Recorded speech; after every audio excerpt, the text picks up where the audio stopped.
Good morning guys. तर उठल्या उठल्या मी स्ट्रगल करते ह्या एक ब्लँकेट सोबत. हा ब्लँकेट एवढा हेवी आहे ना, तर मला तर वाटतं माझ्यापेक्षा जास्त ते हेवी ह्याचाच वेट आहे. कारण हा माझ्याने हँडलच होत नाहीये. म्हणजे मी किती ट्राय करते याला फोल्ड करायचं, प्रॉपर ठेवण्याचं, पण माझ्याने तर हा कधीच नाही प्रॉपर झालेला. साधं छोटं पण काम केलं ना तरी माझ्या पोटामधून आवाज येते की भूक लागली. गाईज, मी गेल्या ब्लॉग मध्ये सांगितलेलं की मी 10 वर्षानंतर चहा सोडले, पण गेले 3-4 दिवस माझं डाएट पूर्ण मेस झालेलं आहे. मी माझे स्टेप्स पण कंप्लीट नाही केले, काहीच नाही.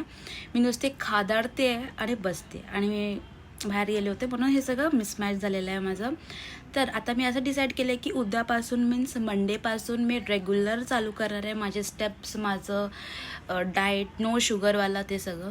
तर आत्ता मी जरा लास्ट टाईम चहा पिते, मग मी उद्यापासून परत बंद करून टाकेल. आता हे थोडीशी म्हणजे जराही लाज नावाची गोष्ट माझ्यामध्ये उरलेलीच नाही आहे. फक्त मी 1 हफ्ता माझं फक्त रेग्युलर डाईट आणि वॉक केलेला आहे. त्यानंतर माझ्या पूर्ण डाईटची सत्यानाश झालेली आहे आणि ते तर मीच स्वतः करून घेतलेलं आहे. तसंही माझ्या घरच्यांना तर माझ्याकडून थोडंही एक्सपेक्टेशन्स नाही की बाबा ही बारीक होणार आहे. आणि इथे मी आता माझ्या बाबांच्या कपड्यांना इस्त्री करते कारण की ते उद्या चाललेत गावी. सो मला हा काम दिलेला आहे.